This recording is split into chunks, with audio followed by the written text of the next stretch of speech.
Why are there 206 Indian graves in this forest just south of Berlin? It's because this is the site of a secret radicalization camp built by Germany during World War I. It processed over 150,000 prisoners of war, was the site of the first ever mosque on German soil, and with the stated intention of provoking a jihad, it was, overall, one of the Kaiser's more bizarre attempts to win the war. It was a complete embarrassing tactical failure for him, and we'll get into the reasons why, but it also led to a huge amount of human suffering anyway. This forgotten little German town is now the final resting place of hundreds of Hindus, Sikhs and Muslims who were interred in the camp, as we'll see when I bring you down to that part of the former site. And that's one of the reasons why I absolutely wanted to take the time to come here and tell you their story. When Britain entered the war in August 1914, its enemies knew that they weren't just fighting this little island in the sea, but rather a quarter of the world's surface. Britain had spent the past few centuries building up an empire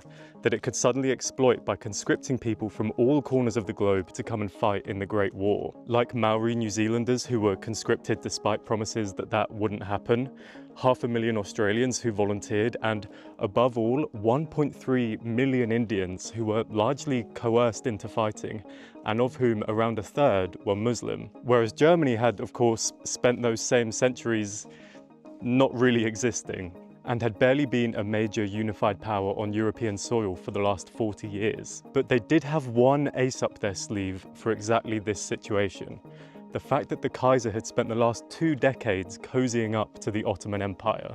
He had been pushing for the Berlin to Baghdad railway, an ambitious project that would have connected Germany to the Persian Gulf and shown that European countries could build infrastructure around the world without having to colonize that other country first. And on a landmark visit to the Middle East, where he rubbed shoulders with the Ottoman Sultan and his diplomats, the Kaiser famously funded a new mausoleum for the famous anti-crusader Salah ad-Din, and gave a speech in Damascus claiming that the Sultan and 300 million Muslims around the world can always count on the friendship of the German Kaiser. He'd also been poking the hornet's nest in French Morocco for years, including an incident where he rides through the streets of Tangier on a white horse, giving these great horseback speeches about freedom, which, even for the Kaiser, is, I would argue, unusual behaviour. By the time that Germany had manufactured the Ottoman Empire's entry into the war on their side, the final step of the Kaiser's brilliant plan was within reach: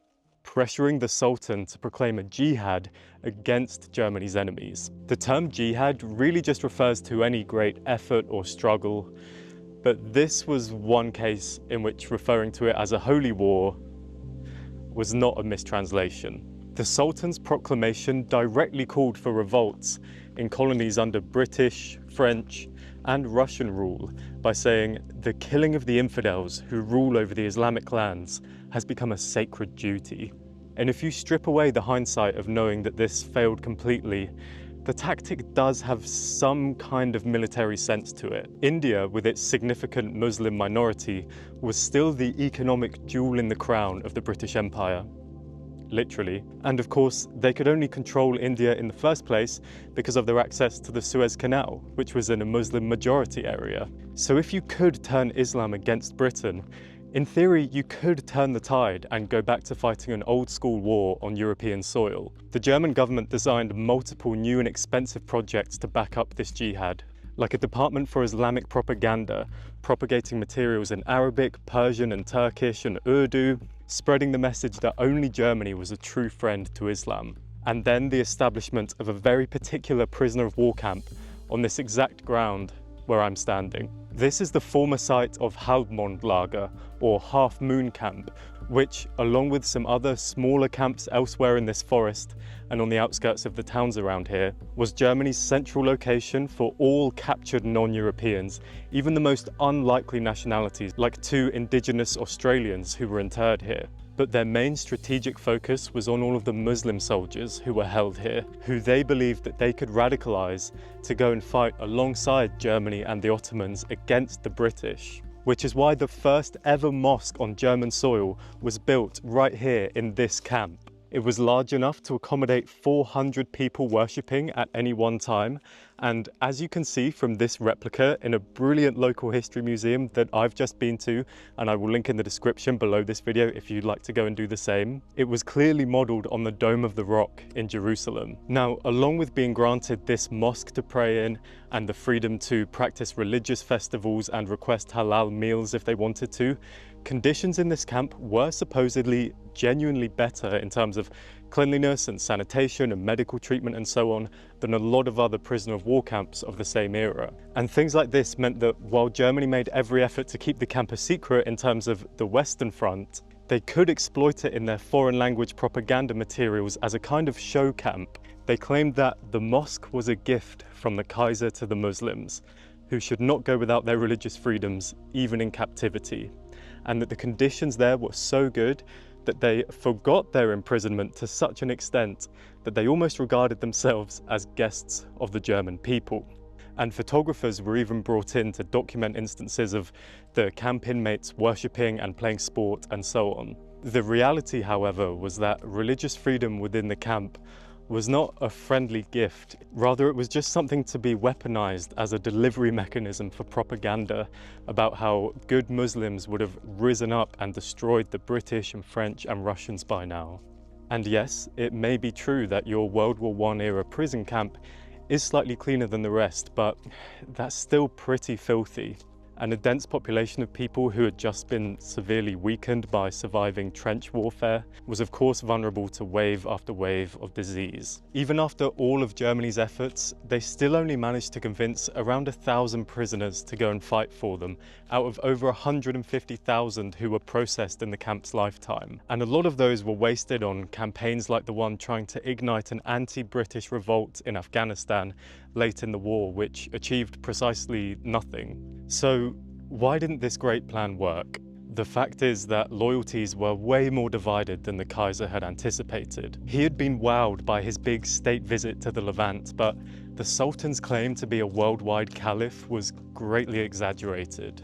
And ideas like "let's turn Islam against Britain" imply the existence of a single homogeneous Islam, which simply doesn't exist. For starters, the Sultan's name only carried weight in the Sunni world. Shia Muslims already saw him as a kind of rival rather than a friend. Add to that the fact that North African Muslims just saw the Ottomans as a different flavour of imperial tyrant anyway. The chance to leave the camp to fight again wasn't much of a carrot to them, because they saw being forced to die for the Ottomans as roughly as useful as being forced to die for the French. And Kazakhs, Chechens, Tajiks, Tartars, Indians and other groups were all more concerned with the teachings of local Islamic leaders back home than what Damascus had to say.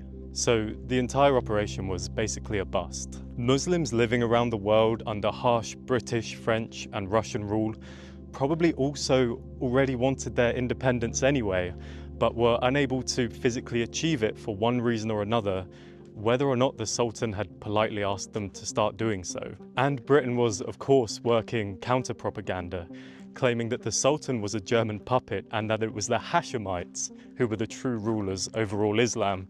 And yes, that's the exact same Hashemites that T.E. Lawrence had been conveniently trying to install in the Middle East as part of his counter revolts.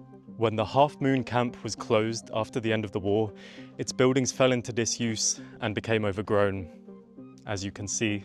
And as there wasn't enough local civilian Muslim population left to justify the upkeep of a mosque, even that itself was dismantled in the 1920s. The mosque's foundations have since been found in the process of building a car park, and its former location is commemorated as Mosque Street, which, along with that local museum I mentioned earlier, helps keep the memory alive. I even had the privilege of stopping in a tiny local tea shop that proudly sells specialities from the home countries of those who were held captive here. But the most important part of all, thankfully, is still standing, which is of course the Wünsdorf Indian Cemetery. There was always a small prisoner of war graveyard here, But sadly it was at various times in World War II and the Cold War built over for buildings used as command centres and sometimes even used as weapons testing grounds. So when the Commonwealth War Graves Commission was finally allowed into the former East German territories in the 1990s,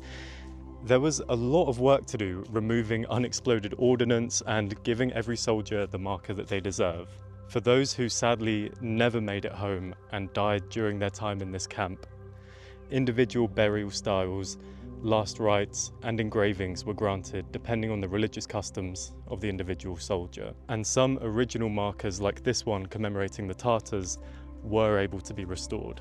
The graves here are nominally Indian, but of course remember that that refers to all pre-partition Indian lands, so what we would call India, Pakistan and Bangladesh. And some of these graves are for Afghan soldiers who were recruited into Indian regiments. The 206 graves are a moving sight and well worth a visit to pay your respects. From fighting a war that they didn't start, to being used as pawns in a religious power struggle, to dying a long way from home, their story is a forgotten one, and I hope that today I've played some small part in us unforgetting it. To support the upkeep of this site, I've also made a small donation to the Commonwealth War Graves Commission, and there's a link in the description with details on how to do the same if you'd like to. And if you'd like to go to the museum that I mentioned or to come and pay your respects at this same cemetery, there's also details in the description of how to plan your own trip to this part of Germany.